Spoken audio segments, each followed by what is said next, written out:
Zen is simply saying you don't have to be so confused. You can live your life way simpler.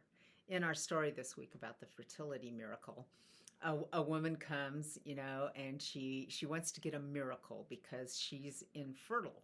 And her mother had come to this spiritual master's teacher, and she had left and ended up getting pregnant. So this girl, from when she was very, very small, believed in miracles and believed that she um, existed because of a miracle. And this is a really, really good story because don't discount the urgency of the situation. Way back in the land of Zen, it's really being a mother was kind of the only role that a woman had available to her. So if you're infertile, you're like literally nobody. I mean, I don't know the exact society that she was living in, but I mean, she could very well have just been completely discarded, thrown away, thrown out into the streets. So this is a really, really serious thing. And when you don't know what to do about it and you're trapped in that situation, you're going to want a miracle. So this is not, I mean, it's told in a very light-hearted way, but in this particular situation, it's not a light-hearted thing for this person who's really wanting a miracle. And so think about how this fits into your life today. There's so many times that things really are serious. And what do? You need to know who you are and the simplicity of life underneath this seriousness so that you can deal with it.